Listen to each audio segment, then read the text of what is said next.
kind of American are you?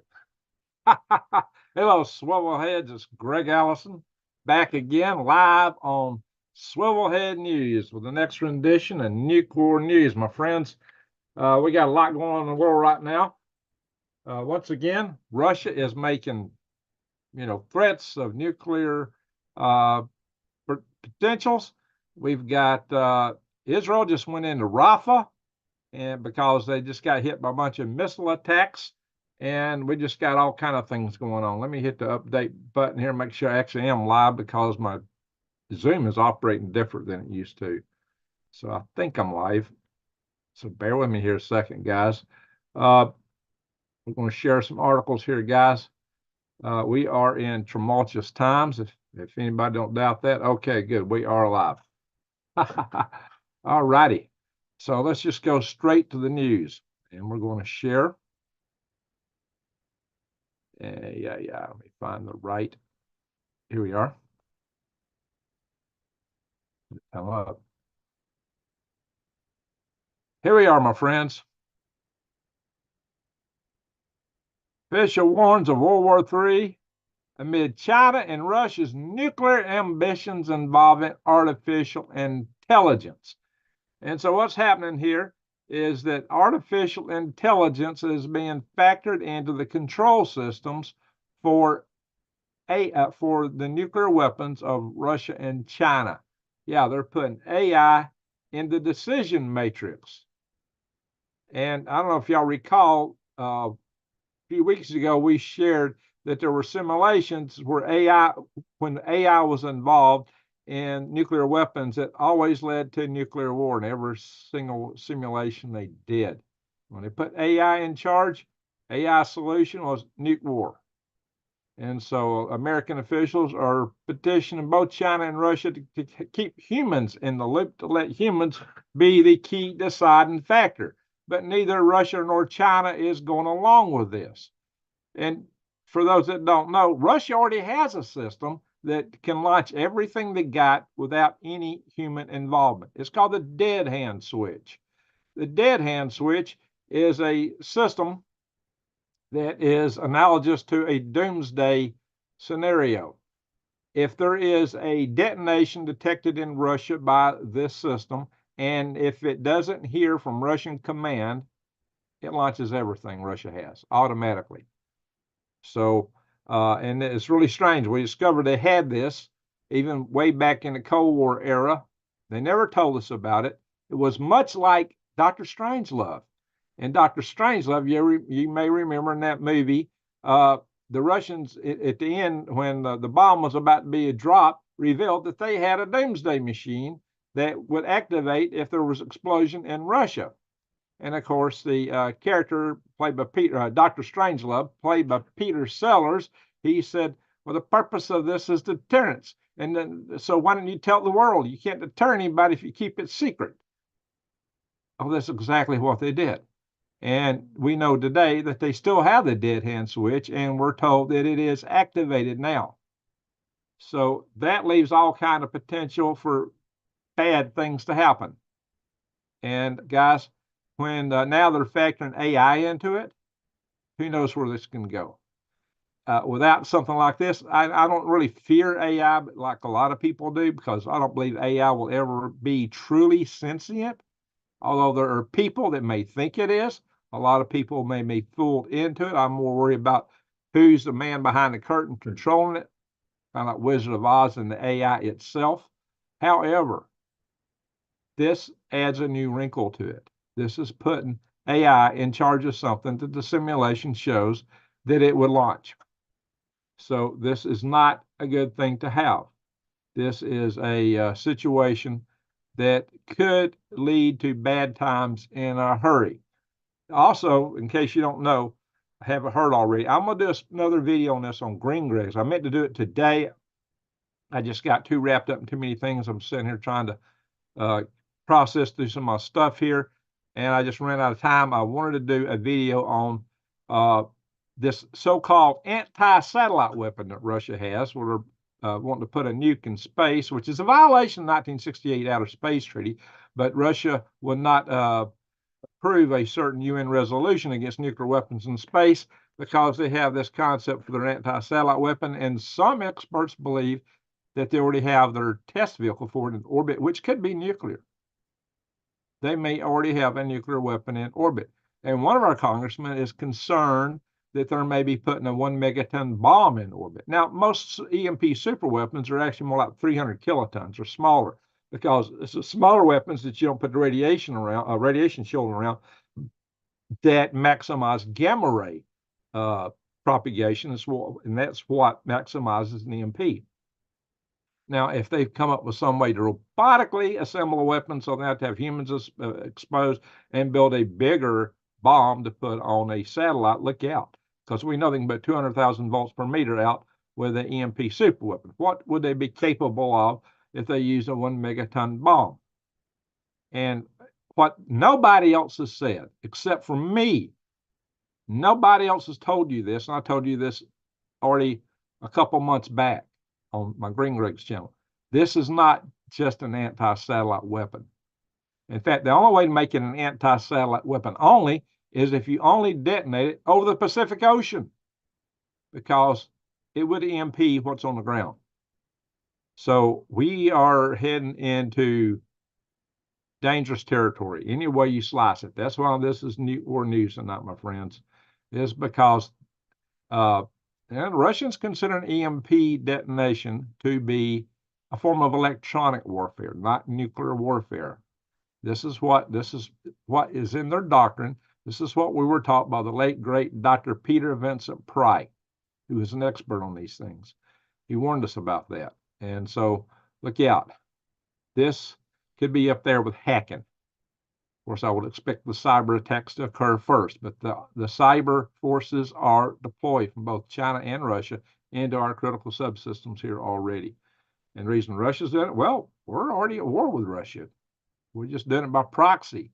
We're fighting the Russians to the last Ukrainian. And yeah, it looks like the last Ukrainian, because Ukraine's worked out deals, I guess, with all these other European nations to which Ukrainians fled, not to have to serve in the Ukrainian military. And those guys who fled not to be drafted into the service for a country they didn't really want to fight for some reason are being forced home to fight. And given where I think Ukraine's going, I don't see Ukraine winning this war. I think they've already lost it. And you're going to see evidence of that here in what I'm going to show you tonight. When they failed with their spring offensive, which occurred in the autumn of last year instead of spring, I figured it's up. It's over for them. When you break through the enemy lines and can't go into the rear to take advantage of breaking through the lines, you're done. I don't see them winning at this point. I don't know, no matter how much money and weapons we throw over there, I think their days are over. It's just a matter of time. And they're coming to that conclusion too. Our military has come to the conclusion that Ukraine will lose. And furthermore, and the European countries must have the same supposition. That's why they're starting to arm up, why they're getting so concerned. That's why the French are talking about putting troops in Ukraine. And other European nations are starting to talk that too. We're talking NATO forces. We're talking direct NATO forces against Russia. You're talking full-blown World War III. So this has got all kind of potential to escalate if we don't do a peace treaty. Fortunately, Ukraine's already starting to think about that. Why? Because they realize that their time might be up. Unfortunately, they may have waited too long. If Russia really thinks that they can just go ahead and win this war, which I think they can, they may not want to do a peace treaty. They just may want to press on. Ukraine may have waited too long. So I'm going to show you these articles, my friends. Yeah, it's looking grim over there. I would not want to be a Ukrainian right now. Let me put it that way. I'm not taking sides here. I'm just looking at the cold, hard tactics, the strategy, the facts of where they're at. All right, my friends, let me advance forward here and show you some of this other stuff. Nuclear threat issued to U.S. by Russian state TV. If NATO countries deploy their forces to Ukraine, well, they're talking nukes. And this is from their Russian state TV. which, look, it's run by the Russian state. They don't say, and it's not like our TV here, our news, which is independent, supposedly, theoretically, which we know better than now. I'll show you more on that too. But in any event, my friends, this is the anchor Dmitry, how you say, Kislov, I don't know, Kislovoy, how you say that. Guys, he may be an anchor, but he is a spokesman for the Russian government because it is state TV this is coming from.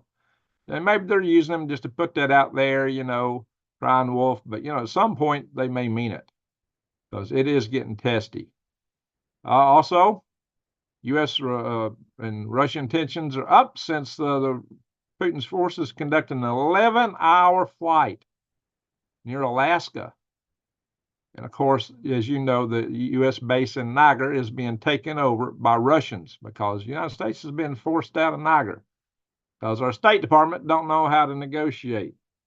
Blinken is no blinking good. It's statesmanship. That's pretty obvious. So just giving you guys a heads up on that. So in any event, not looking good. Two countries' militaries in close proximity. Yeah, with all the tensions over Ukraine, it gets more tense. U.S. intercepts the Russian aircraft. Another article on the same thing here. This is NORAD said NORAD. Well, I don't think NORAD did the intercept. It was the Air Force. Talking about how they were, NORAD monitors what's coming over. So you can't take all these articles that are written by journalists, and journalists, what do they know? In any event, guys, if this ain't got you thinking prepping, what will you? It's a good time to consider having long-term food storage. If we do get into a nuclear war, and should there be a nuclear winter, which is still a possibility because all the detonations we did in the past were over the deserts and remote islands. It didn't have much on them to burn. If all the cities burn, the soot goes in the upper atmosphere. A lot of people contend we'll go into nuclear winter. So you might have to save your seeds for a while. You need some long-term food storage. You should be gardening and getting your own. You can get stuff in the big box stores. But we do have a special here, $50 off of a 4-week supply. It's 2 of these buckets. You might want to think about it right now. And we also got this good deal still going on this solar system here that is cheaper than what I paid just for my unit, which is a piece of junk compared to this one, because this has got lithium iron phosphate batteries instead of lithium ion, which means it lasts longer. You can recharge it more cycles, and it comes with a solar panel. So I'll pay a lot more for my combination of what I got. But anyway, so much for that. Oh yeah, and you can get this cheaper here than you can if you go to the Grid Doctor website itself. You will pay the full price. You get $50 off here. So you might want to think about that. Anyway, guys, let's move on. Now, this is what I'm saying. Ukraine signals willingness for Russia peace talks as Moscow troops advance. I think they need to signal it very seriously and get involved with. Thank you, New Days, for showing the links there. I think people really need to take this serious. I think NATO and forces and hopefully Putin will come to the table and negotiate still. And if Ukraine wants to continue to exist, they should do this. And from the standpoint of NATO, if some of Ukraine's left at holding what they got now, they still have a hedge against further Russian advancement. It's to everyone's advantage right now to negotiate a peace treaty where things are at the moment. So hopefully that will take place, but we don't know. And maybe Ukraine will say, well, we got to have Donbass back. Russia's not giving Donbass back because Russia's already incorporated into Russia. And furthermore, most of the people in Donbass apparently wanted to be Russian anyway. I do believe people should have a right of self-determination, to include people in Ukraine and Poland, to stay who they are, the rest of it. But we need a peace treaty right now, big time. This needs to be de-escalated immediately to stop the carnage. I'm sure those people being conscripted who fled Ukraine would be happy to see a peace treaty other than them going out there into the meat grinder. And this article from the Jerusalem Post says Zelensky's in a predicament. Basically, it says he's failed to accomplish every objective he set out for. That's the supposition of this article here. It also talks about the corruption in Ukraine. According to Transparency International 2021 report, Ukraine is considered the second most corrupt country in Europe after Russia. In fact, out of the 180 nations globally, it's down, in terms of corruption being the lowest count there, 122nd. So Ukraine, Zelensky ran to stop the corruption, but little evidence of that. So there you are, my friends.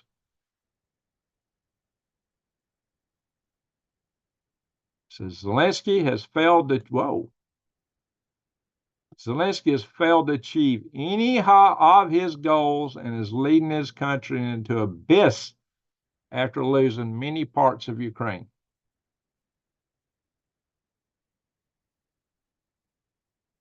Russia retakes Robotine, however you say that. Electronics warfare rises and new Bradleys are incoming. Well, the fight is intensifying. It is a slugfest over there still. It's chewing up a lot of Russian troops, but Russia's got more to give. And they're both using outlawed weapons. The recent claims that Russia is using chemical weapons. Well, Ukraine's been using cluster bombs. Of course, we provided them. And the cluster bombs are in the ATACMS. I had people say, oh, they won't use them early on. I had people say, oh, they won't use the ATACMS cluster bombs. Well, they already have. Thora Pickering, that's the agent that Russians have been accused of using. So there you have it. I'll watch scrolling through these. Ukrainian Special Ops reportedly destroys Russian bulk anti-aircraft missile launcher. So Ukraine's getting some wins. They do get some in. Their drones have had a lot of effectivity. Like I said, it's a slugfest. It's a war. And, of course, North Korean weapons are taking out Ukrainians. Like I said, we can throw all the weapons we want to in Ukraine, but you've got Iran and North Korea supplying Russia with money coming from China. Russia claims ATACMS strikes on occupied Crimea.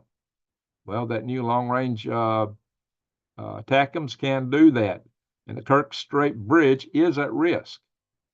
Does that mean Ukraine will win? No. Does that mean Ukraine can take Crimea? No. Crimea is extremely hard to take. It's quite a little fortress peninsula down there, almost an island. It has been taken, but only by overwhelming force with air and navy and everything else. It would be a slaughter fest trying to take Crimea, and that's something that the Ukrainians, with being pressed for manpower as they are, really can't afford to do. Anyway, I said that some time back. Over a year ago, I was saying it, maybe 2 years ago. I believe I was saying it 2 years ago. Russia issues direct warning to U.S. over Crimea, and doomed to failure. And again, like I said, Russia expects Ukraine to withstand this May offensive. Can they? So that's the question. Russia pushing at all costs to grab territory in Ukraine before fresh U.S. weapons arrive. That's why they got their May offensive running right now.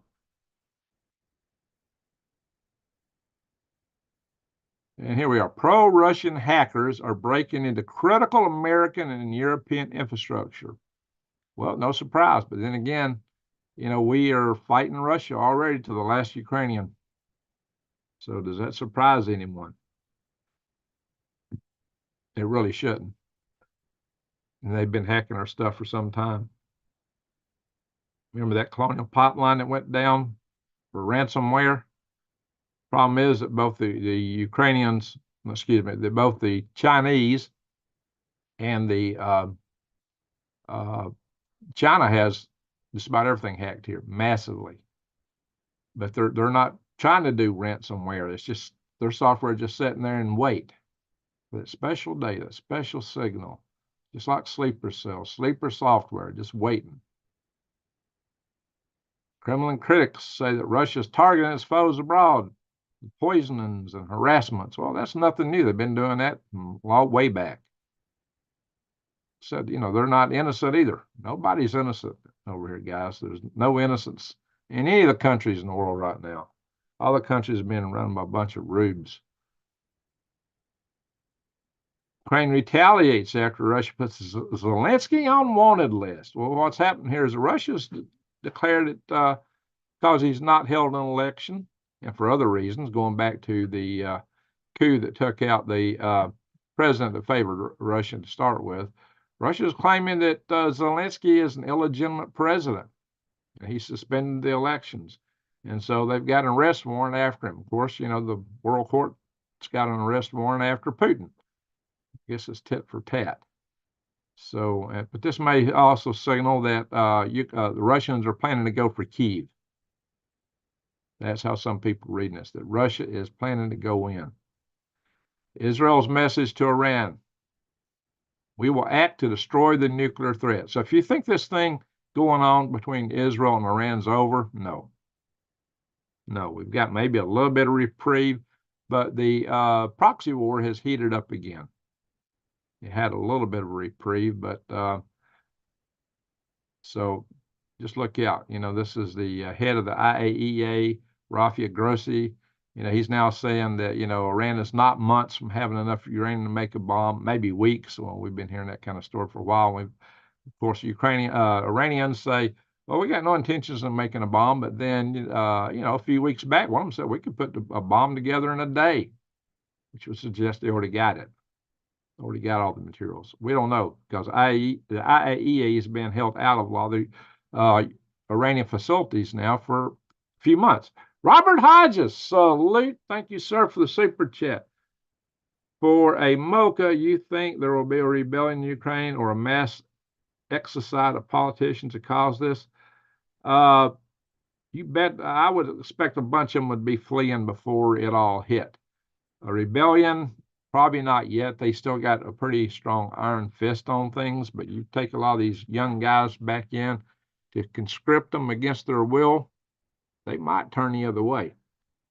They might just do it. So, Robert, good question. Time will tell. Time will tell. I don't think it'll happen immediately, but as Ukraine starts to crack, it might. And some Ukrainians see that staging something like that would put them in favor with the to-be victors. You can bet they might do that, because then when the victors' tanks roll in, they'll be on the side of the winner.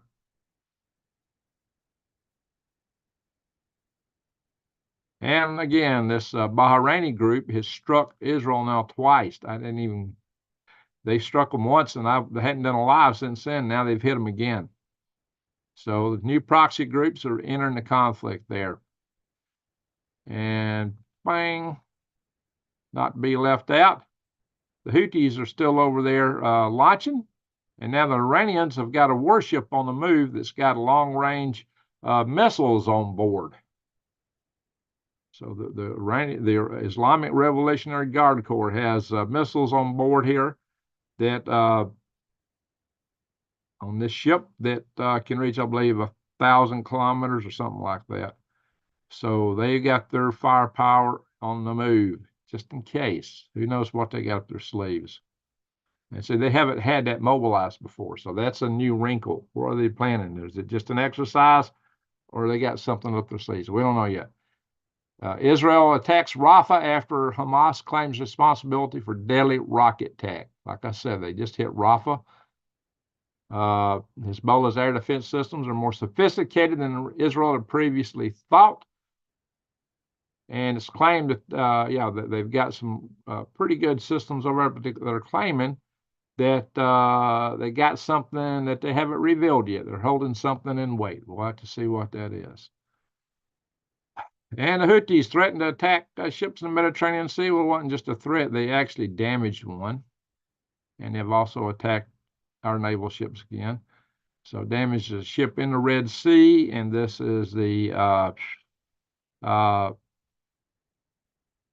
Cyclades. It's a Malta-flagged Greek-owned bulk carrier. There was some damage to it, but nobody was hurt, and the ship is still operational.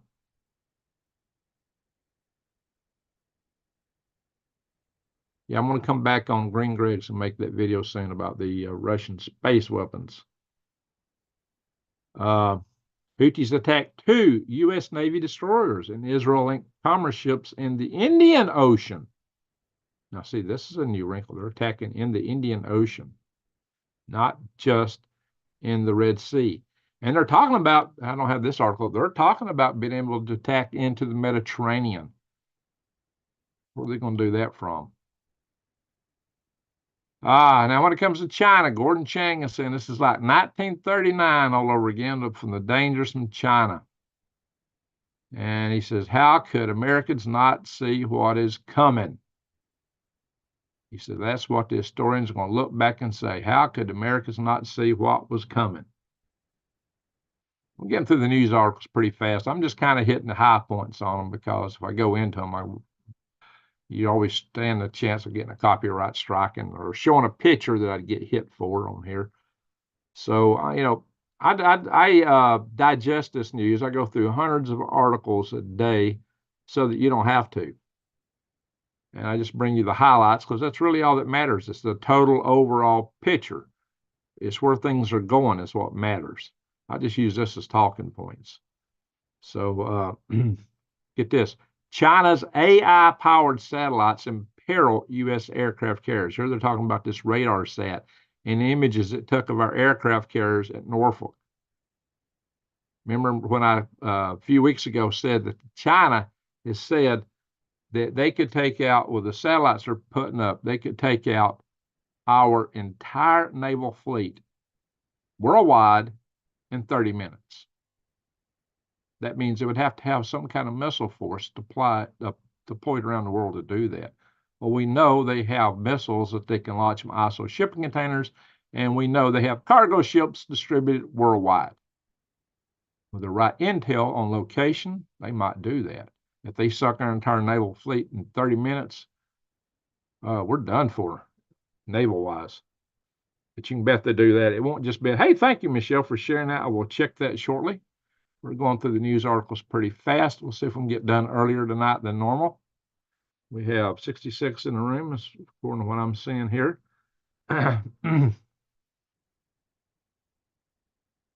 China has doubled their missile fleet within 1 year. China's a lot more missiles with U.S. warships and bases in its sights. See, they were already worried about what China had, but now China is producing missiles out the yin yang.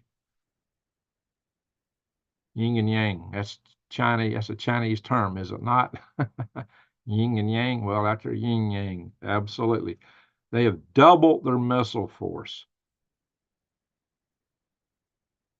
American warships and bases in the Pacific are within reach of increasingly worried threat. They got what they call the carrier killers, the Guam Express, you know, the DF-26, the DF-21, the DF-17 hypersonic. I've talked about those missiles ad nauseum. I've gone into that in some great detail in the past. So the key news out of this is in the last year, just last year, they fully doubled their missile force. So the whole point is they want to overwhelm the defense capabilities on our carriers. Now, I've also gone in and showed you our carriers in video, and I showed you what missiles they have. I've showed you all the defense systems on our carriers. They got each carrier and carrier group has a very extensive array of missiles and defense weapons available to them. China knows that. China's objective is to saturate it, to overcome what we are carrying. And that is why they already had an unbelievable number of missiles, and they've doubled it, and they're going to do that again probably in the next year if we're not already in conflict with them. But never fear, we gave a $460 million contract for Guam missile defense to Boeing. Boeing! Oh my gosh. No, not Boeing. Oh my Lord. You know, when Boeing got the job under President W. Bush, for a border fence, I said, we're not serious. You give that contract to Boeing, we're not serious about a border fence, electronic border fence that W proposed. Boeing chewed on it for a while and says, oh, we can't do this. Backed out. Well, that don't, hey, John Taylor, that don't surprise me. Will it be as good as their airplanes? You got, oh yeah, by the way, the Naval SM-3 missile really had good success over in taking out Iranian missiles and drones that were launched against Israel. It saw its first combat duty in that. The Boeing developed anti-ballistic missile system, or ground-based interceptors, don't have nearly that kind of success record in the test. So, the U.S. Army is going back to Lockheed Martin for the next generation. Hopefully, they will do much better. Yikes, guys. Boeing, you got to be kidding me. Well, it's going to take a while to fill that. They got to develop it and then fill it. We're talking about years. And again, it's Boeing. Wow. Boeing's laying a lot of people off. Boeing's lost $32 billion over the past few years. How is Boeing even going to stay in business? Look at all the whistleblowers. Of course, being a whistleblower, Boeing is kind of like being anti-Putin in Russia. Just don't bode you too well, does it? We got any Boeing people in the chat room? I'm sure I got people with Boeing that watch from time to time. Sorry, guys. The track record just is somewhat less than spectacular. All righty, guys. Now, China's got this new missile they're launching from an aircraft. Their HK-6 bomber fires an air-launched ballistic missile for the first time in a direct warning to the U.S. Navy. Guys, we're not kidding. They're really ramping this stuff up. They are serious. They're getting ready for, this is the missile, this is their aircraft. They're getting ready for serious business over there. Now, is there military testing in combat? No. That's why they're probably going to rely on their missiles first and foremost. They want to stop us before it gets to that level. China increases aggressive moves against Taiwan as island prepares to inaugurate president. WWIII, he was no fan of China, and they really tried everything they could to keep him from getting elected. But the Taiwanese still wanted WWIII in office. Says a lot about their faith in Xi Jinping here, but they have really, really ratcheted up their aircraft and other activity against Taiwan. So look out, guys. I'm really thinking this fall, next time the sea states get good again, right before the election. So, and now here somebody on the BBC was on board when China was throwing their water cannons at one of their ships, the big Coast Guard ships. They got these powerful water cannons. They're devastating, that water is. And the guy says, these guys were close enough we could see their faces. And sure enough, there's a photograph of one. Chinese Coast Guard. They took photographs of them. South Korea took out a Chinese spy balloon. Good for them. Why couldn't Biden have done that before it crossed the entirety of the United States? Border Patrol stops record number of Chinese immigrants in just 2 days. Been more than a 6,000% increase in encounters from Chinese nationals on the border in the last few years. Well, the last 2 days had another record number. What are they sending so many people over here for? You can't leave China without a permission from China, guys. They don't just sneak out. Oh, yeah. And they got apps telling them how to get here. Oh, I didn't. There was another article I didn't pull up.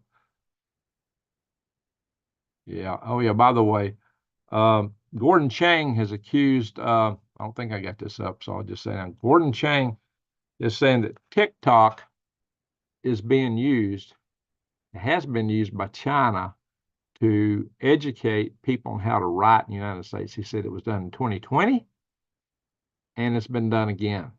So a lot of these riots we saw back in 2020, and the riots we're seeing today, it said that the Chinese in 2020 went to their consulate near Houston, which has been closed.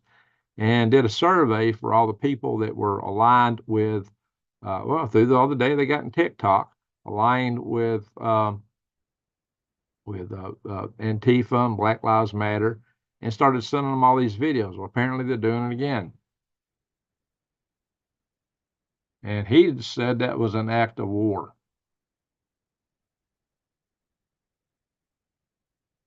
Now, one of our AC-130J Ghost Rider gunships, that's on, an attack version of the C-130, guys. They did a practice run on a Chinese fishing boat. Well, we know all these fishing boats there's a lot more to them than just being fishing boats. Jesse, so late to you, Jesse. Thank you for the super chat. Strong X4 4.5 solar flower an hour ago. Wow. Hey, Jesse, how you doing, bud? Yeah, we got a very active sunspot. I was going to cover that. Okay, an hour ago. That's been since I pulled up all my articles. We got the most active sunspot in this solar cycle right now, and it's facing us. So a 4.5 is a very serious solar flare. We've had several X flares and a lot of M flares from that one. Here we are. This is your SM-3 missile right here being fired. SM-3 missile defense. The U.S. Navy can hit a bullet with a bullet. I got to tell you, I have interviewed Ambassador Hank Cooper on this channel. I have interviewed an ambassador. Not many YouTubers have interviewed an ambassador on this channel, especially a small channel like mine. Much bigger channels have not had anybody that caliber. This individual, Hank Cooper, once ran the Strategic Initiative, the SDI, Strategic Defense Initiative Organization office in the Pentagon under President Reagan. He ran that office to come up with our missile defense stuff. His favorite option was this missile. He wanted to put an Aegis ashore on the Gulf Coast because he was concerned about what could be coming up from the south. And I've warned you guys about what might be coming off the coast of Venezuela.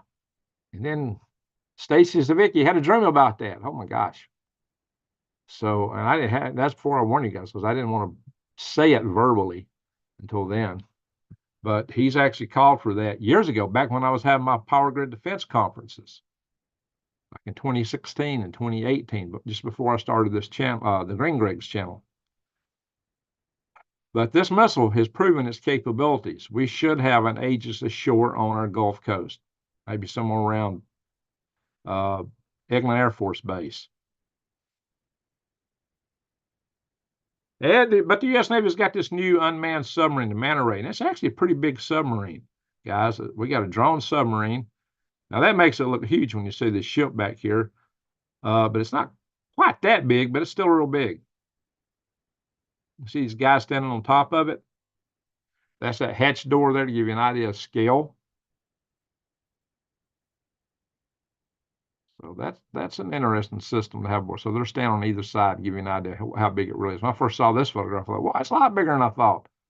But that put the scale back in perspective. It's still huge.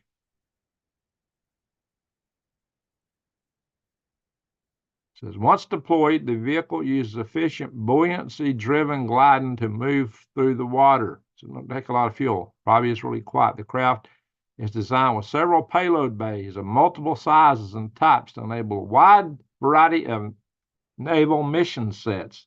That mean missiles, intelligence, torpedoes? Well, that's a big payload bay right there. They got something on each side of the tail fin back there? I don't know. You can see what's looks like various hatches. Well, that's two of them right there. Well, you wouldn't put a big missile on it. Might launch drones. Wow. A drone launching drones. That's more probable. Okay, we'll move over into politics. What I tell you about what's coming across the border, about the intention. I think a few weeks ago I showed you guys that they were passing out leaflets south of the border telling the so-called illegals how to vote. It was telling when you come in the United States, vote for Biden and Harris. That's what the leaflets said. Does it surprise you? Not a single Democrat witness in Congress agreed that only citizens should vote in federal elections. If you think it's okay for people that are not citizens to vote, put a 1 in the chat room. If you think only citizens should vote, put a 2 in the chat room. You know, they want to fix it where you don't even have to show an ID to vote. You got to show an ID to get on an airplane. You got to show an ID to buy bubbly stuff with adult content in it, the drink. So to do the most important thing in America, the world, voting for the leader of the free world, anybody ought to be able to do it. Just anybody and everybody, anyone want to just throw the elections open the whole globe. I'm sure they'd like to do that. Not seeing many people in here thinking that this is a good idea. Send some 2s. Hey, live your life. How you doing? Chris Williams. Chris, you must be from Chicago. Vote early and vote often. No brainer. You'd think H-Lammers, but you know what? When I post stuff on Facebook, I get attacked by the liberals, and they just won't stop. Yes, sir. I don't see any 1s. Why should anybody and everybody be able to allow to vote for our president? You just bring them in. That's maybe why they're truckling that, and they're also going to be able to rearrange voting districts, congressional districts. So they're putting some in blue states so they can have more voting in Congress, more House seats. But look at this. They're really sending them to Texas. It's a top destination. Why? Because they want to turn Texas blue. Texas go blue, then we'll never get another conservative elected. 3, says Robert Hodges. 3. All right, Rob, what's 3 mean? Where stance will cause the financial markets to spiral. Financial markets are probably in big trouble already. So Texas is targeted for blue, but not only Texas, guys. More Democratic movers are moving to Georgia ahead of upcoming elections because Georgia is turning into something of a swing state thanks to Hotlanta. And then, whoa, what's it doing to me? Documents reveal Biden's pressure campaign to censor Facebook, YouTube, and Amazon. Good old Jim Jordan is the one that's pulling all this out. I wished he were Speaker of the House. I wish he had made Speaker of the House, guys. Obama. Oh, you're talking about Obama being on the $3 bill. Yeah, buddy. Alex, if you could move abroad, which country would you go to? Well, right now, Argentina's looking pretty good. Argentina is very pro-libertarian. It's down the southern hemisphere where there won't be as much radiation. Well, let's get out of that channel. Of course, this article says Joe Biden's biggest problem is his presidency is an utter failure. Yet I saw a poll just recently claiming that he was ahead. Maybe that's because of the immigration. There has been a poll coming out claiming that Biden is ahead. Given everything that's going on, how our economy is doing, how our nation is falling down. Wow. We'll talk about that in a minute. When we get out of when we just go back in here and chat, guys. More banks are in the danger zone as the economy slows. You know, we got this commercial real estate mortgages coming due. Yeah. A lot of banks are in trouble, guys. A lot of banks. Watch Economic Ninja on YouTube. He'll tell you all about it. And then again, what I've been telling you guys, I'm going to do a special video on this on Green Grace and get a chance. Big government is not the solution to America's problems. And guys, government, you know, they claim, well, we got all these new jobs. We got all these jobs. Well, actually, the job report was way down this month. Nowhere near what they expected. Almost 100,000 new employees, less than what they expected. It's all theater. Hey, Scratch, good to see you again. Yeah, it is all theater.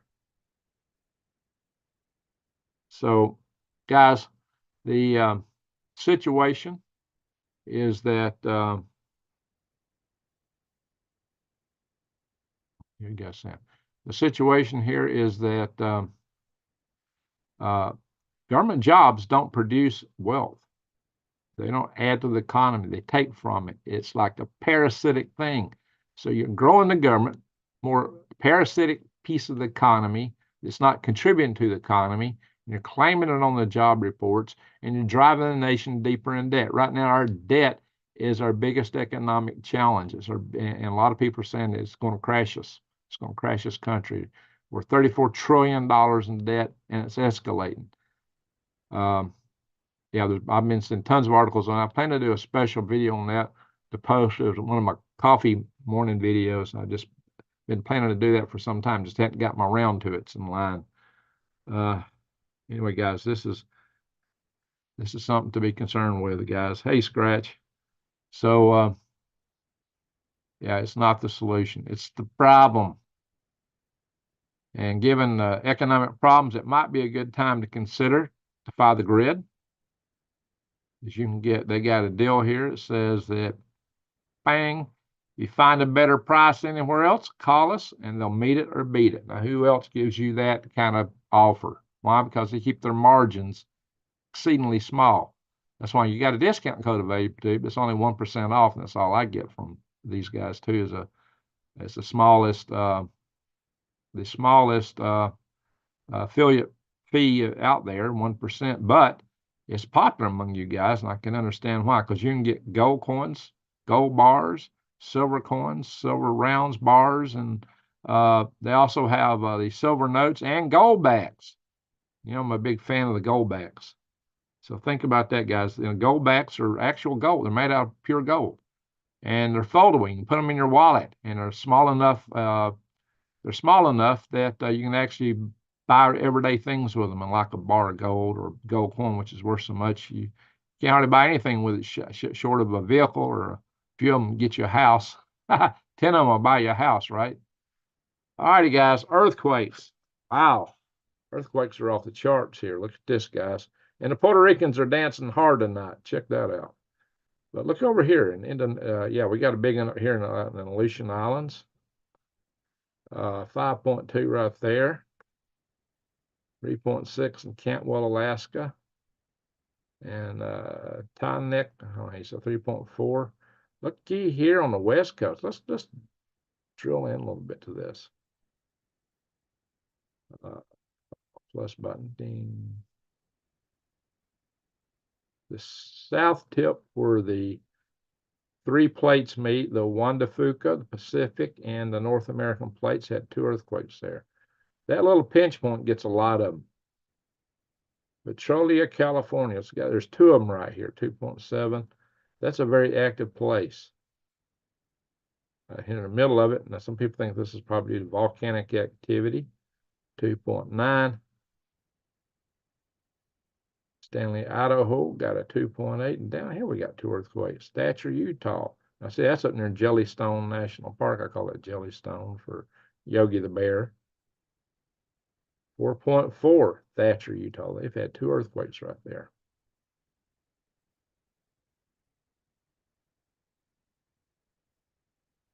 Over here in Indonesia area, things are popping. Look here, we've had a series of them right here, a whole swarm. So the outer one is a 6.2. And how you say that? Fok, Indonesia, 6.2. That's a big earthquake. It's got a lot of aftershocks going on there too. Look at all the aftershocks, at least 2 aftershocks. 5.6 and a 4.7. Papua New Guinea, Papa's popping. There's 2 right here, close to each other, 5.4 and a bang, 5.2. Of course, we're all over here. We see a lot of earthquakes. Tonga area, that was not as big. Tendi, New Caledonia, just off the coast from you there, Rodney.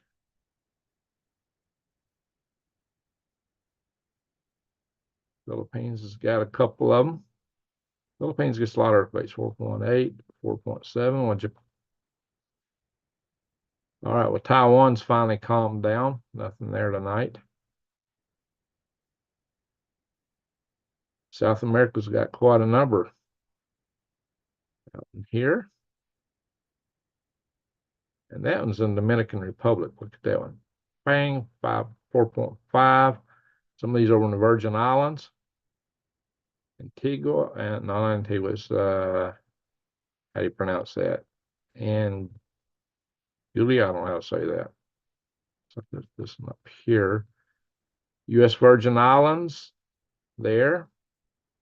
This would be Puerto Rico, Ponce, Puerto Rico. So everybody in the Caribbean's dancing. Antonio, Puerto Rico. Looks like everybody in the Caribbean's dancing tonight. Now we got one over here. Cayman Islands. El Salvador. All right. Let's look at the cumulative earthquakes over the last 30 days. Boing. This is what Alaska Soul Shaggy has been wanting me to show. Wow. That's the last 30 days, guys. Alaska is popping. So is the West Coast. Oh, yeah, there's been another article saying that they think that the big one in California is imminent. Saw an article on that. I didn't pull it up, but they think we're imminent. And look at all this on the San Andreas Fault, guys. It's getting ready for something to happen. That's just east of the San Andreas Fault mostly, but that's right on the fault right here. Utah, I mean, it's just like they're like in the following lines. What happened? It's like the lines. Look at this. There's lines of them. I hear thunder. We're still over here in West Texas. A lot of them in West Texas and southeast New Mexico, Oklahoma, southeast Texas, New Madrid Fault. Not as many, but there's some there. Ohio's had a couple on the Great Lakes. New Jersey. New Days, that's up near territory there, almost. Vanceboro, Maine, 1.5. Pond, Maine, looks like a couple of them right there. Aurora, Maine. Over here in St. John, Canada, 1.6. Whoops, one up here in northwest Georgia. Dalton, been there. Yeah, some of our balloons like to come down around that territory right there when we launch it from here. Dalton, Georgia. But a few of our balloons came down over here, including, I believe, the one that generated the UFO report. Lordy, guys. Things are popping. All the way up to this point. So it's active, very active. I'll stay with the news here for a bit. We're going to look at the sun. Let's do an update on this. See if it's caught that last one within the last hour. I have to go to another website to catch that kind of stuff. So the active spot has been, I'll show you guys. This one right here, 3663, has been hyperactive. That is the most active sunspot in years in this entire solar cycle. This guy just thrown out a whole bunch of X and M class flares. Yeah, it's in the book. Mountains level and islands disappear. That's a scary thing. Hey, New Days, my property used to be oceanfront property. My property used to be a beach. It's covered with stones that have been rounded by the waves and sand dunes. got sand dunes too. But now this one's active. Look how big 3664 is, and it's growing. And this one is coming more in face of us. This one could take over and get hyperactive. Or we've recently had sunspots work in concert. Back a few days ago, we had 4 flares occur simultaneously. Then there was 2 flares, different sunspots across the sun simultaneously. They had never seen that before. Don't look like a grand solar minimum to me, my friends. The sun is active.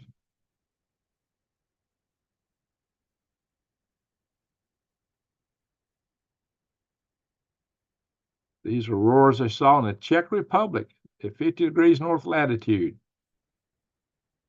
Tells you how she's kicking up, guys. Here we go. Let's check this out. Oh, yeah. Both of these are active. This one's been the most active.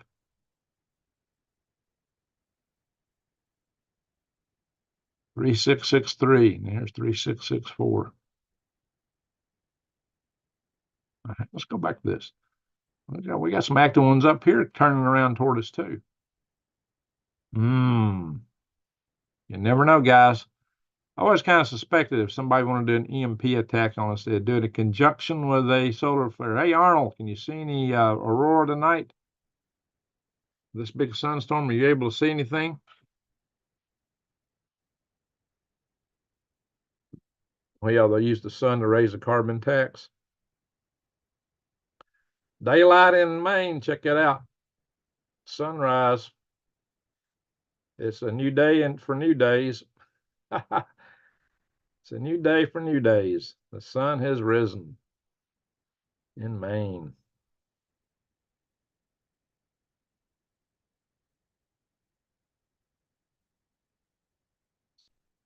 Now, you look at this. We got 2 asteroids that haven't passed us yet that's coming between the Earth and the Moon. So that's kind of odd, you know them in advance. But they're still closer to the Moon. That's 80% of the way to the Moon, and 70% of the way to the Moon. And they're both kind of small, 10 meters and 11 meters in diameter. And we got another one coming by on the 12th. It's going to be further out. But there we go, guys. These 2 are interesting. Even this one may not have passed us yet, coming to just a little past the Moon. It's only 8 meters in diameter. None of these would be a threat. If that one come in, 71 meters, that would be a threat, but it's going to miss us by a wide berth. So we got this one coming by in June. That one's huge. That's over 2 kilometers.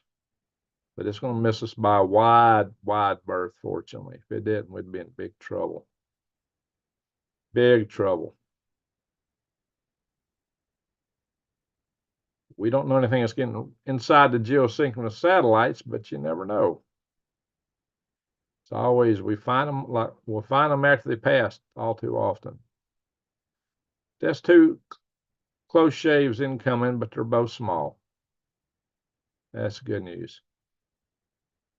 You can see that the cosmic rays are way down. That's what you get when the sun gets active, which means there's less cloud nucleation, which means it gets hotter.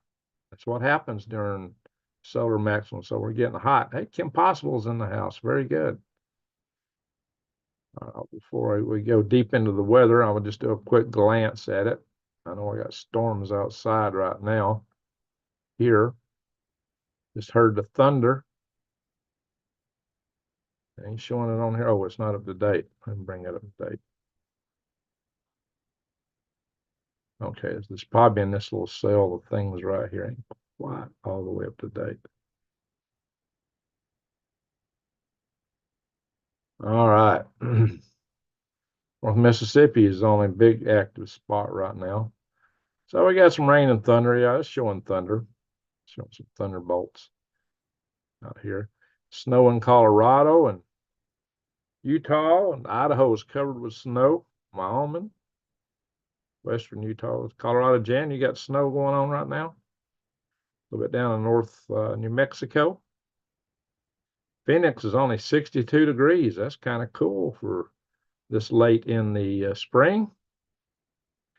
I had a report of hail tonight in Flagstaff. So I know they had hail there. So before we go into the weather, we're going to stop the share for a bit. Hello. All righty. I'll be X20. Yeah, an X20 would be bad news, Jesse. Bad news. All righty, let's go through the chat a little bit before we do that, since Kim Possible's in the house. You got rain, okay.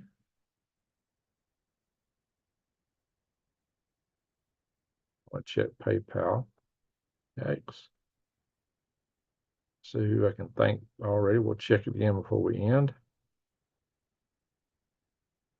I'll log into it. Hang on, guys. All right. Awesome. We got a couple of really good super chats tonight. Oh, we got 4. Salute to all 4. Michelle Young. $10, Michelle Young. Original Spellcasters. Now, who is that? Original Spellcasters. Who is that? Because they gave me a $25 super chat, Original Spellcasters. Salute to you and Penny Cummins. Oop, I shouldn't say the entire name. Penny. $25. Salute to you, Penny. And Penny, which one are you here in the room? And we got Kim Possible, $10 super chat. Salute to you. Thank you, each and every one. Thank you. Wow. That is awesome. Kim, she's in the house. She likes to chip in there, and of course, Michelle Young. We got 2 others that availed themselves to that. The salute, all 4 of you. Big head, hearty salute. Thank you. Y'all make it possible for me. I really appreciate that very, very much. All righty, guys. Y'all made my night. Absolutely. It's been nice in Arizona so far. Only 80s, in the 80s today. Well, that's good. Oh, New Days. Okay. Okay, I got you. That's New Days. Salute the New Days. Thank you. Days, Penny. So who's Penny? Who is Penny? Chairman. Yeah, Kim. Thank you so much, Kim. Appreciate it. Michelle. Orwell. We got Orwell 2084. So 1984, 2084. Lurking. All righty. Oh, Penny is me. You don't know me, Mom. Thank you very much. Salute to you. Got it. Penny is me. All righty. Appreciate that. All righty, folks. So let me go through the chat here, see what folks got to say.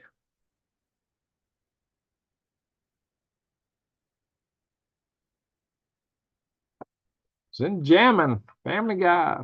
Family here. Yes, sir. Tornado Sunflower. That's a heck of a name. Almost 2. Danny Anderson. Stefford's Sasquatch Moon. Mag Rising. It's in Alaska.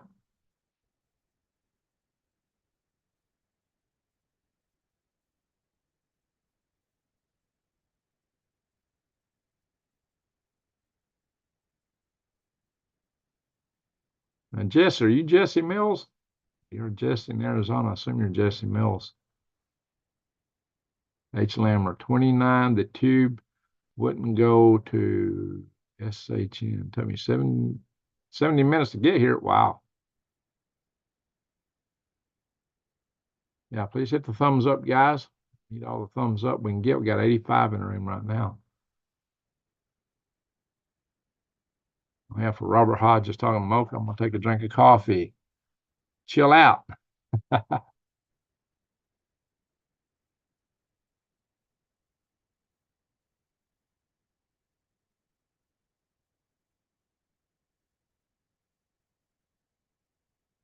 Thank you for sharing the link to my Civil War movie, my Civil War movie review video. And guys, when you play it, first little bit, you'll see me with one of my nugs, an AR. And I had to click some special things to get away with that on YouTube, but I managed to do that. There's a special category in there if you're not using it for anything dastardly. or showing people how to use them, which I wasn't. Anyway, what kind of American are you? Yeah. But now, when you first turn it on, that's in just in the opening sequence, just the first, not even a minute. Uh, if ad plays, catch that, because some reason now when ads play at the beginning of a video, you're actually missing part of the video. You have to hit the rewind and get it back to the first part. That kind of aggravates me. I've noticed that. You know, ad will be off and the guy's already talking, blah, blah, blah, blah. I go, wait, what did I miss? I go back to rewind.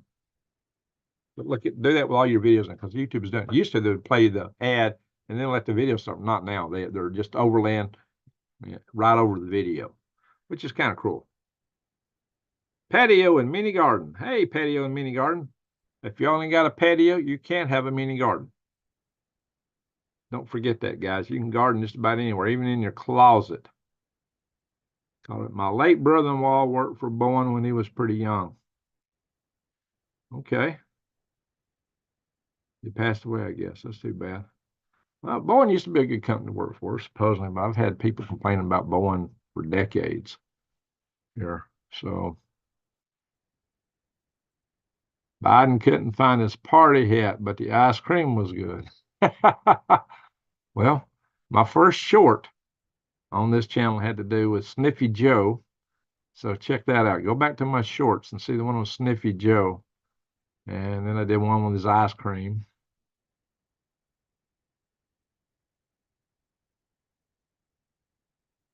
New day. So he needs to check his site to see if he got. Yeah, I just did. I'll check it again before we get out of here tonight.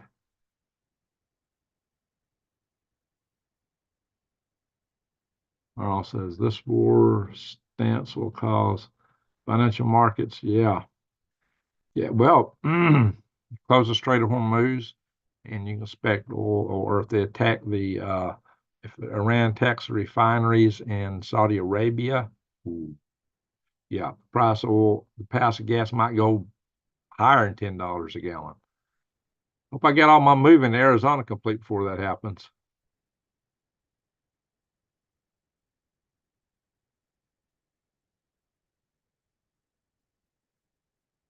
What's 49 trillion in debt? It's financial ruination of the United States. That's what, new days. We're already close to it.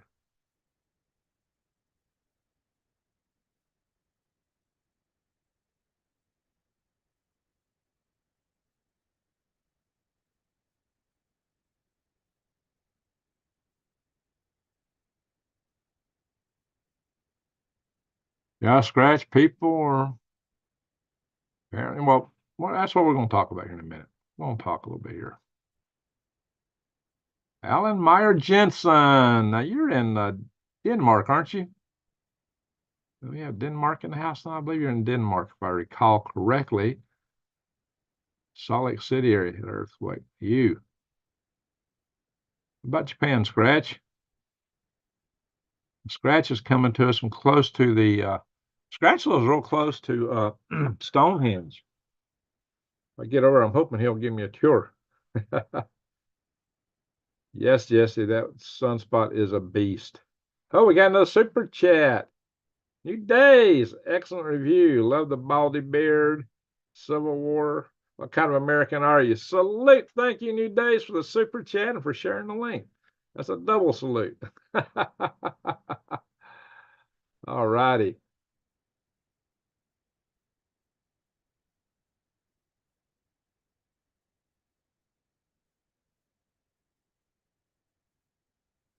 Kim, usually I'm at work when Greg goes on late. Yeah. Yeah, she's been having a bear show up a lot lately, trashing her place.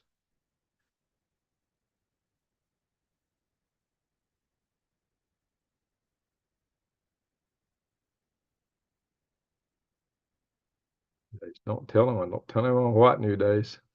Maybe I don't want to ask. Oh, my Lord. Mom is Penny. Yeah, that's a good one. Mom is Penny.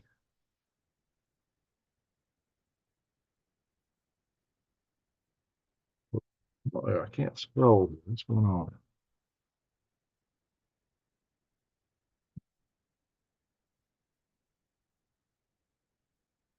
I tried to watch that movie a couple of weeks back. I was done about 10 minutes.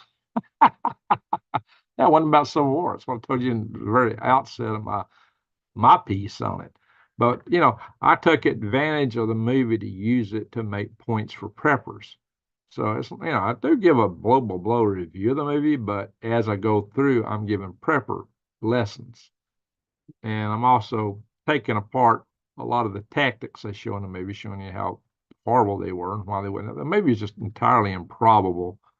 Part of it was intentionally. They didn't want to get politics involved, and they wanted to be able to appeal to both the left and the right for box office sales, of course. So they tried to keep politics out, except that one scene really kind of disturbed me. I think it might have delved a little bit into the politics of immigration stuff when the guy was, "What kind of American are you?" So I like my shades. I got these just to do that video. Anyway, whoops. Leave the World Behind wasn't much better. I haven't seen that one yet. I hope to see it soon. Scratch. But, Leave the World Behind. The interesting thing about that was that Obama produced it. So, what kind of message? I need to see that. Just see what kind of message he was putting out. Hillwalker got off 2 nights in a row. Well, good for you. Have a brick of firecrackers for that Mr. Bear. Well, that should get him running. Get some video of that bear running. If you get any video of your cat chasing that bear, cats are really good for chasing bears. For some reason, a cat will go after a bear, and the bear will usually run. In fact, I haven't seen a bear not run from a cat. Something about cats. The cat's fearless enough to go after a bear. A bear don't want nothing to do with it. Leave the world behind. A huge boat ends up getting beached. The boat was named White Line. The name of the first boat of this. Maybe. Wow. Yeah, there's a lot of messages in that, and it's a very woke oriented movie. So, when I said I don't tell anyone, I was referring, to being the original spellcaster. Well, you said it. You're the one that fessed up to it. All righty. So I'll have another swig of coffee on that. Chill out, everyone. A lot of channels are telling you, the sky's falling right now. It's not yet.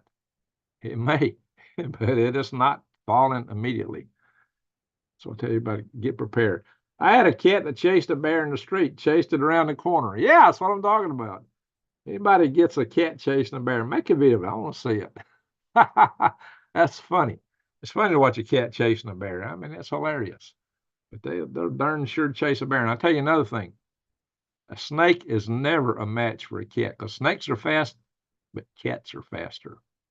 A cat put his face right in a snake's face. And you think, how in the world can that cat react? I bet they do. Cats know exactly what they're doing. My cat already chased the bear last weekend when the bear wouldn't let me get into my Jeep. There you go, the fence cat. Apparently, I don't know. Cats are better than dogs for chasing bears, it looks like. Don't know why. I'm chilled, door open. It's going to be a nice day today. All right, very good, Scratch. How's your Beamers doing, Scratch? Scratch has got some pair of Beamers, I think. Anyway, guys, so yeehaw. Let's go to the weather, back to the weather now. Kind of go around the world here a little bit. How long we've been going? 73 minutes. And let's go into, yeah, I wanted to do a live last night. I just didn't have yeah. Some of you guys have a habit of asking me, are you going live tonight? If you'd asked me last night, I'd have said yes, but it didn't happen. I had all my stuff dialed, had all my articles researched, but I didn't make it. I ran out of gas.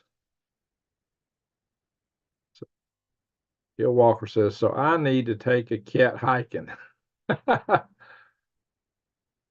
Looking out your back door. Yeah, yeah, that was Clarence Clearwater Revolver. It's real funny if you play it fast. You know, the old violence, you could put them up to 45 and play them fast.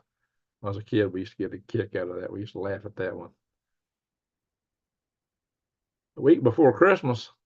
What's the week before Christmas, Scratch? Oh, you got one hiding. Oh, one got torched. Like intentionally by somebody? Hope not. Yeah, I guess I would hide one if somebody torched one. That's horrible. What's going on there, Scratch? Why is all that happening in your neck of the woods there? Across the pond. Y'all got some strife going on in the neighborhood? Don't sound good. Anyway, let's go in back to the share screen. Ding, ding, ding, ding, ding, ding. Go back to the weather. We'll go into some detail. Whoa, what happened? I got something else popping in front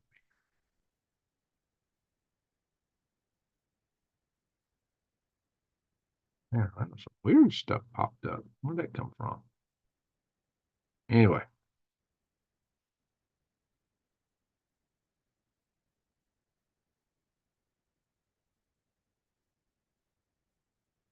so let's go in and look here. Let's zoom in. We'll start up with new days. Was this day there?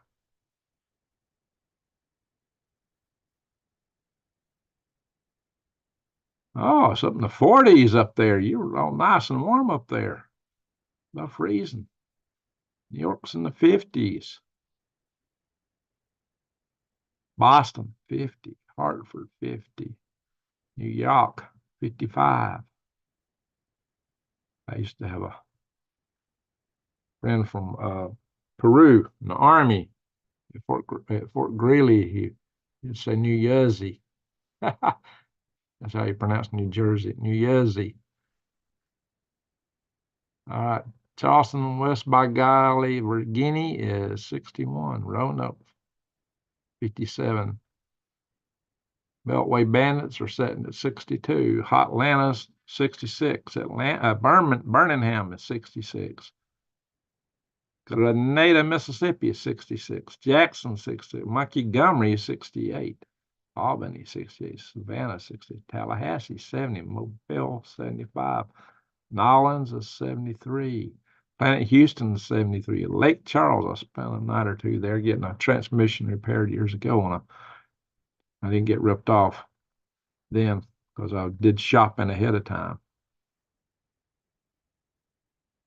Lake Charles is 71.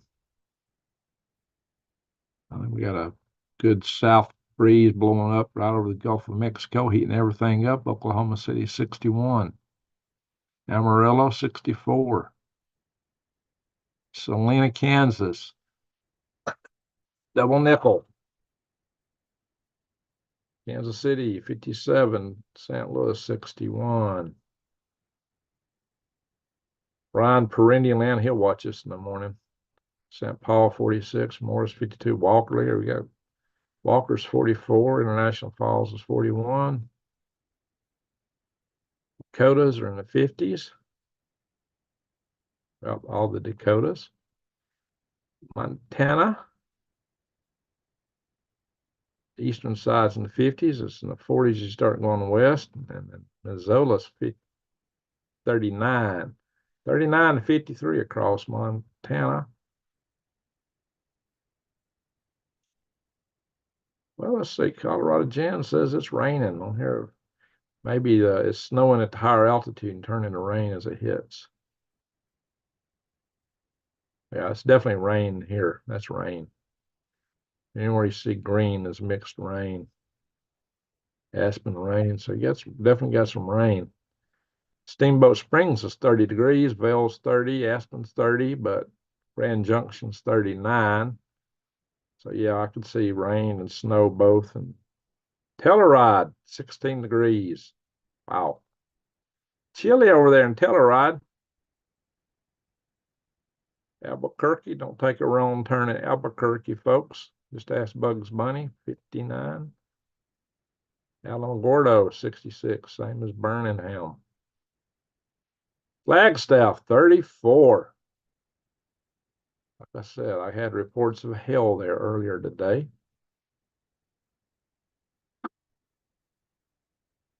Show Low, 43. Snowflake and Holbrook are both at 44s. Hot Water, 46. Payson, 44. I had somebody, I showed up in Show Low to a farmer's market. I was asking them about their garlic and how easy it was to grow garlic. One woman looked up at me and says, "Are you Green Greg's?" So as a matter of fact, I am. She said, "No wonder you're showing Snowflake and Cello all the time." Surprised her. She was surprised to see me actually out there. Yeah, one of our fans that watch the channel.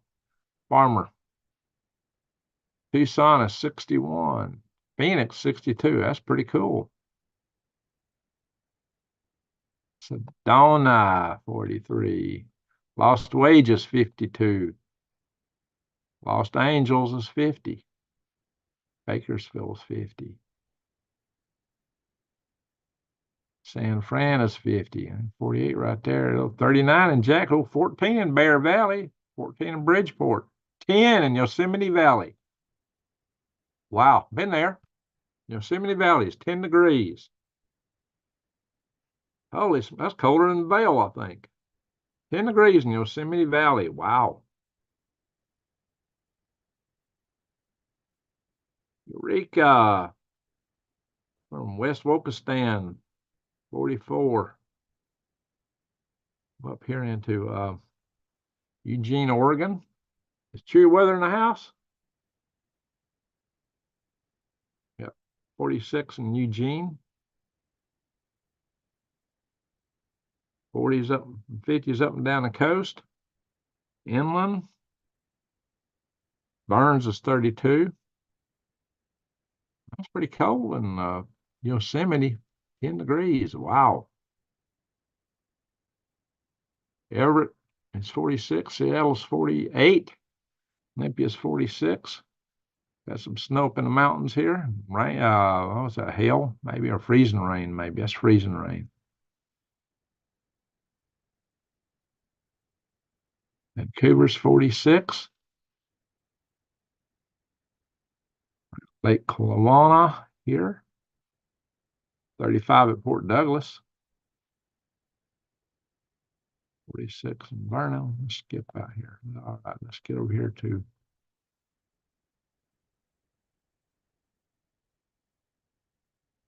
Arnold Schmidt's territory. Calgary's 35. You got some 40s over here and 30s on this side. Vulcan's 35. Cavendish 46. Go north. Of course, this is Fahrenheit. He deals in centigrade usually. Rocky Mountain House, 35. Red Deer, 43. Let's come up Alaska here. Well, Prince George is 43.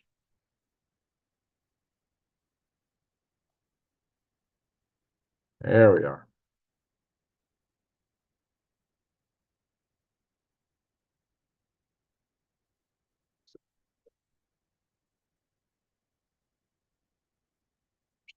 British Columbia. Now we're coming up to Alaska.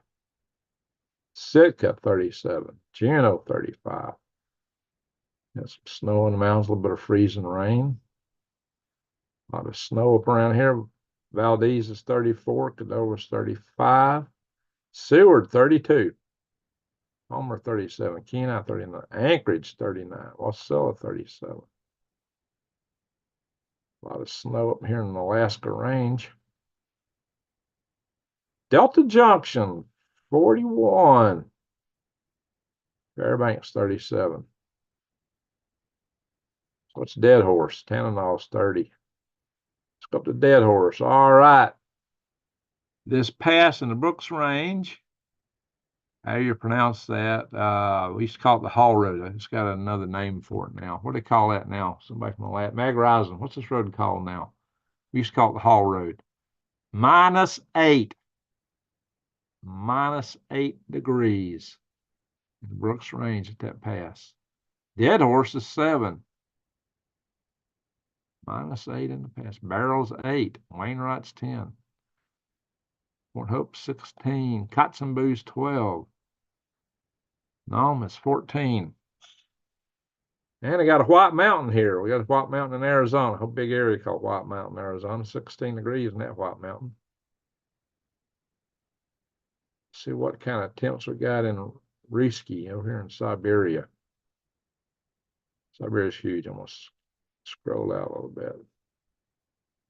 So far, the coldest temperature I've seen here in the springtime in Alaska is -8.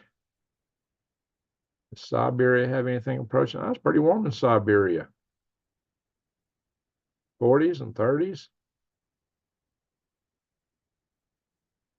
It's like Alaska gets the star for the coldest weather. In the Brooks Range. A few days is enjoying a lack of snow. 2 feet of snow in some places in California. Wow. Don was saying snow's about to hit out west. I don't doubt that. Telluride's a lot higher up. Yeah, it is Colorado, Jan. That's why it's so cold there. Well, that pass is pretty high too. You ever see the show Ice Road Truckers? I hadn't seen that in years, but that's where they got to go through. Yeah, I'm not seeing anything super cold in Siberia.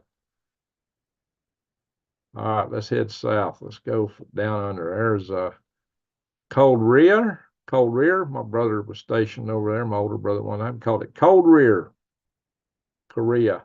It's in the 60s right now. Got some storms off of southeast Japan.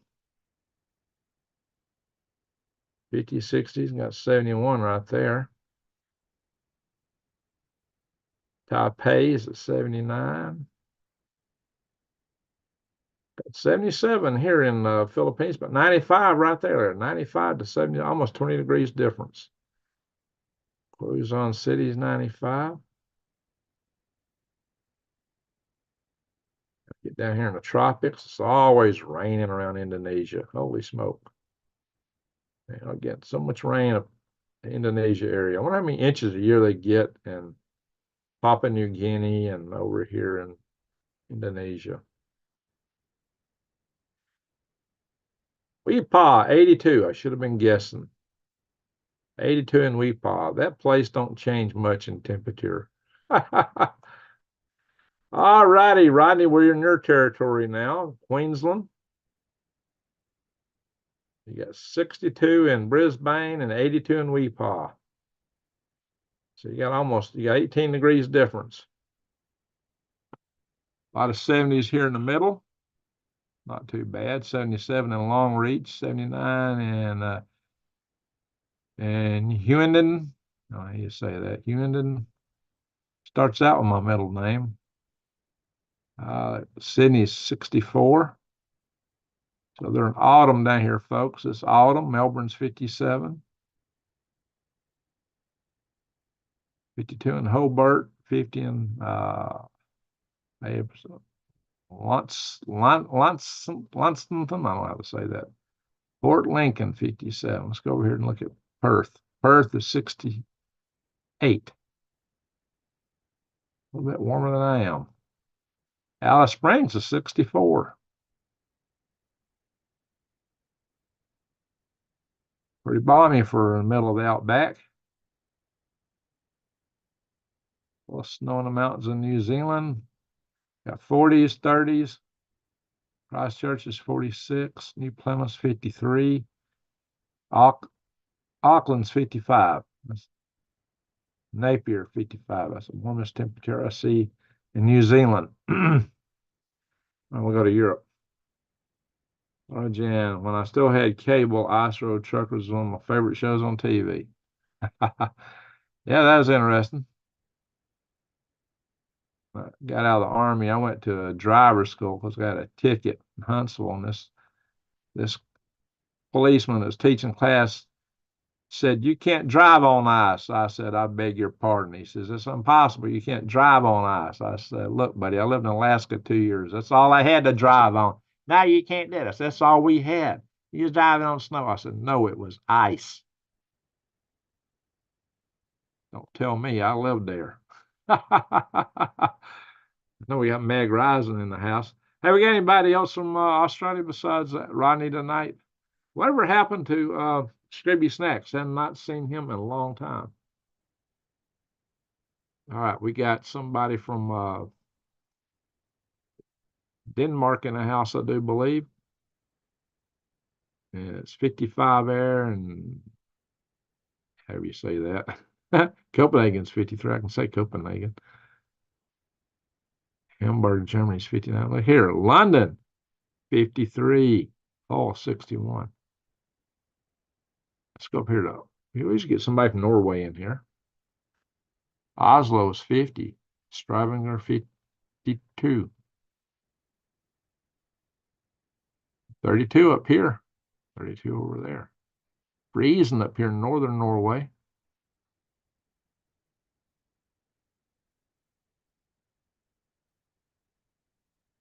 Here it's in the 30s, where Russia's got a lot of their military forces right at here. Murmansk is 30. That's our main naval air base up here. Below freezing and snowing at Murmansk. Moscow's 46. Kyiv is 73. It's warm in Kyiv. Warsaw 68. So Birmingham, England is setting that. Drill in. Boing. You got Shieldmate in the house, that's 59. Birmingham, England is colder than Birmingham, Alabama. 66 in Birmingham, Alabama. 7 degrees warmer than Birmingham, England. Douglas, Aran Islands, 52. There's a Douglas right below where I grew up. Dublin, Ireland's 55. Cork is 57. Limerick's 55. All right, guys. Went around the world. Did I miss anybody?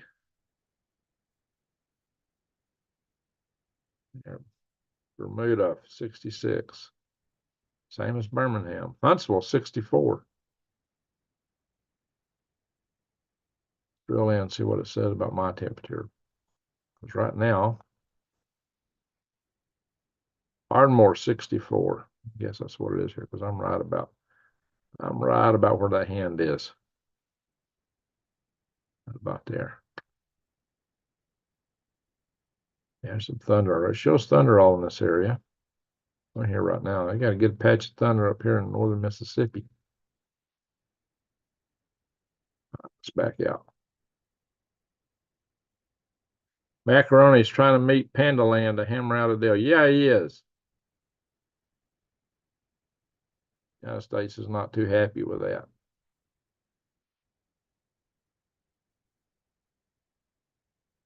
Don't trust the Chinese. They go back on every deal they sign. Don't never trust the communists, guys.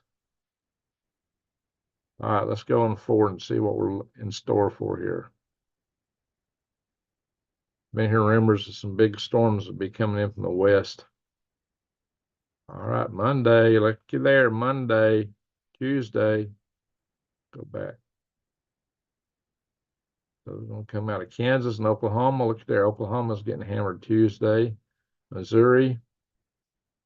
Minnesota, Brian Perini, watch out. Iowa.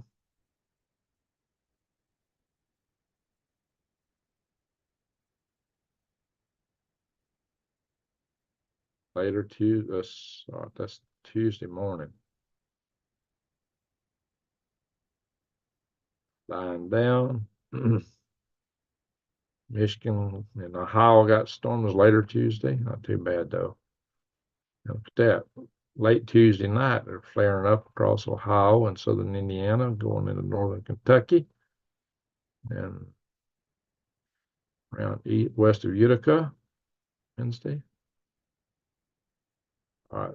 Now that's a pretty good set. Wednesday, 3 p.m. around Memphis area, western Kentucky, Bowling Green, probably. Oh, I was heading toward me Wednesday evening. And across northern Mississippi, eastern Arkansas. Here, we got a lot of people up at East Tennessee. Where's Madam? See, oh, well, we got some storms getting mixed up later in the week. Wow, South Alabama, Georgia, East Texas Thursday, Friday, coast, Colorado getting snow on Friday.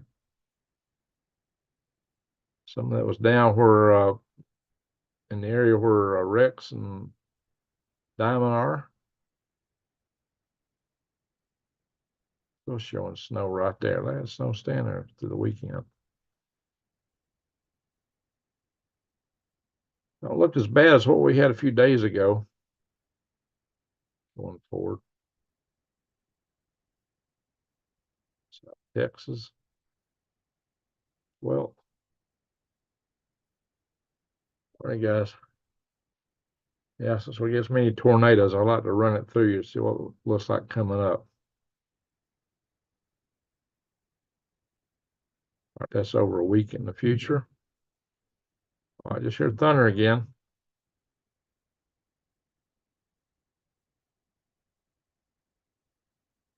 All right, guys.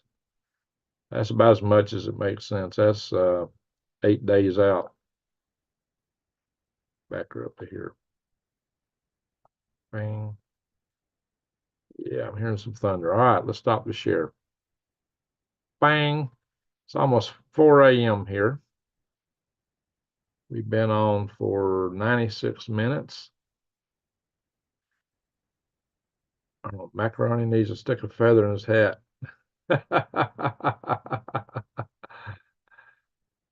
Norway, no, is on an offshore rig right now, North Sea. Oh, okay.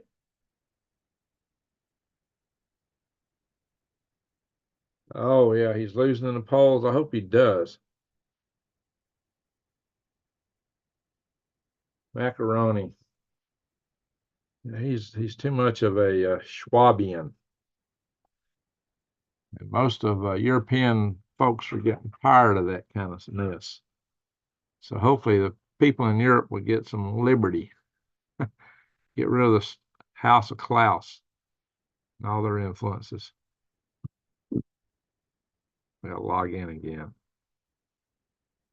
Checking my PayPal.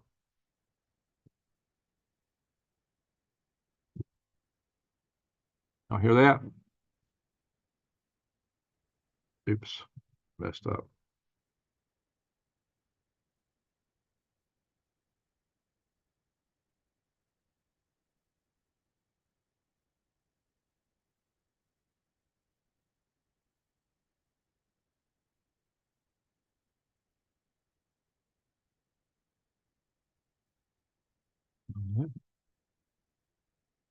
Oh, we had some great super chats tonight. We appreciate all y'all for that. All righty, folks. All right, everybody. Tell me where you're from. We got England in the house with Scratch. Yeah, he's actually close to Wales there, aren't you? He's trying to be like Napoleon, silly rabbit. Yeah, no kidding. He's got a Napoleon complex. So let's hope he gets sent to retirement home by the voters. All right, everybody, tell us where you're from. Oh, we just gained a couple people watching. That's my last video in here. It was demonetized, and I peeled it, and they kept it demonetized. They said I showed violence and destruction of buildings. I got on my way not to show such things. All right, Michelle, Bella Vista, Colorado, Jan is Necharita. Bella Vista is at the very corner of the state up there. You're not too far from New Days, not New Days, but WWIII. Pretty close to WWIII. Y'all might even visit each other.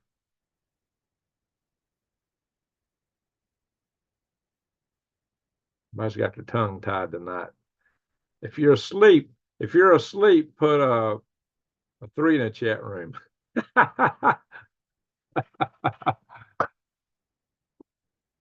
Lolly. Did you for sure? Yeah, I've sold the house. The house is sold. I got to get out of here. We're not closed yet, and they're not gonna close until I get out of here. I got to get my stuff out of here. Bring Greg out here running by Tyler, Texas. You still doing a worm farm somewhere? No, I got to pack up and Michelle's asleep. No, I'm not selling right now. I got to pack everything up. I don't have time to mess with that. We're going to liquidate this place. Everything is going bye bye. I got to add some more stuff up on the marketplace to sell more of my stuff. I got to sell it, junk it, or move it. It takes a lot of time and money to move all this stuff out to Arizona. So that's what we got to do. Got to move. Alrighty, folks, I'm not seeing a lot of chitter chatter. Maine, IEC. Hey, hi, Maine.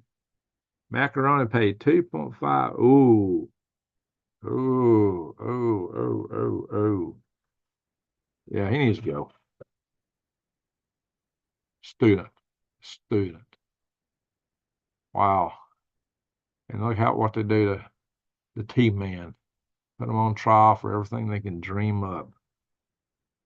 Everything they can dream. Oh, yeah, something I want to talk about just a little bit here is that, you know, and I'm going to do an actual Civil War video. But the United States is divided between principally rural areas and urban areas, like high concentration urban areas politically. And the high urban areas are the blue parts of the country. They're tiny, but that's where most of the people are. So, but the vast swath of this country is conservative. The rural areas tend to be more conservative because they're more independent minded. When you're in a city, you're more dependent. You're dependent on all kind of services and blah, blah, blah. So they just have a more dependent mindset. So it's just a very, very different way of thinking. But they're trying to, it wouldn't be so bad, if they want to live their own way, fine. But when they want to tell everybody else how to live, they'll take away our freedoms, take away our nugs. I'm not happy with that. So, and if they could politically take over the country by use of immigration or whatever else, then that's going to be an issue. They want to push through Maine is one of the states pushing for this. If you want to push through a thing where there's no more electoral college, where everything's popular vote for president, forget it. We've lost. If they make Texas go blue, we've lost. I can see it west of Raleigh, North Carolina. Hey, Jacob, I used to be down in Spring Lake when I was in the Army, south of you. You had some friends up. I go visit up in Raleigh. So, maniac. Oh, I didn't read that right. Maniac. Okay, Kim. Maniac. I wasn't paying close enough attention. Jacob's asleep. Alrighty. Speaking of that, those of us that's been up for a while probably need to follow suit. Let me see how many thumbs up we got. Do a refresh here.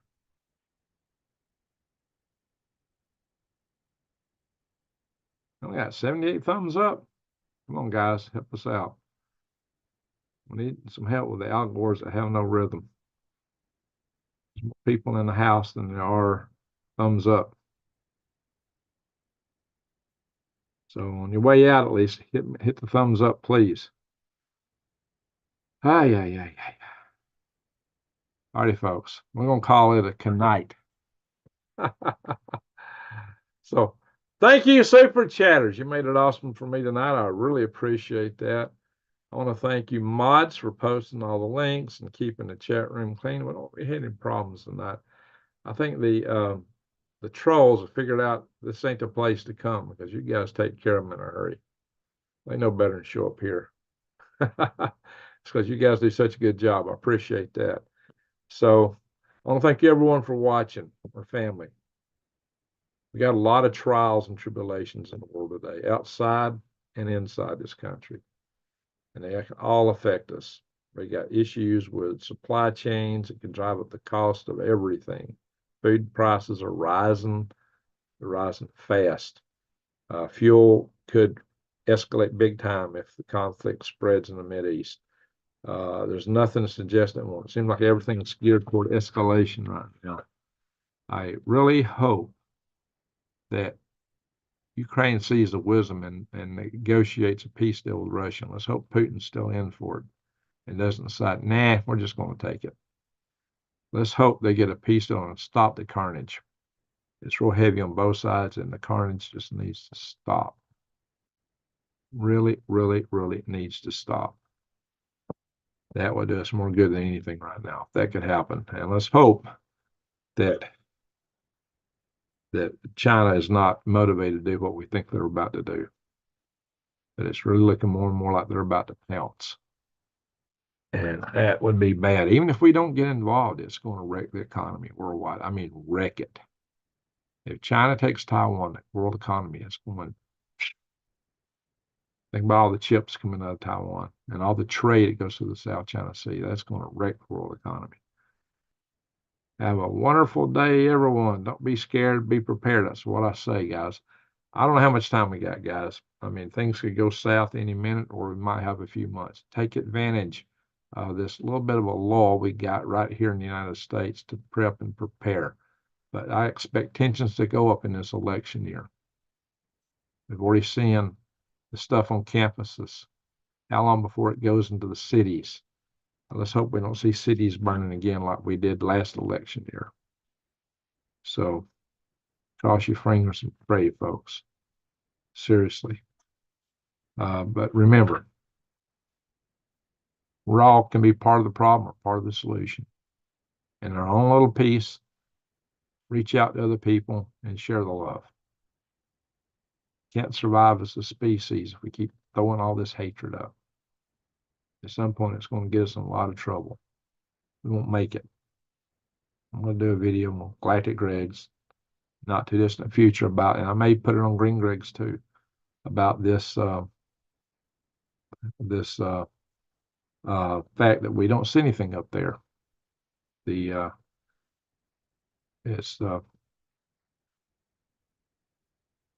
a problem, guys. We got to do something. I hit the like button on my way in because it's always worth listening to. Can't always comment, but it's always a listen. Well, thank you, Kim Possible. I appreciate that. Thank you for making my morning. Well, thank you for saying that. You make my day. Much appreciated. So, the Great Barrier. Yeah, there's no signs of any, for all the stars. Yeah, we're detecting signs of life on the planets out there.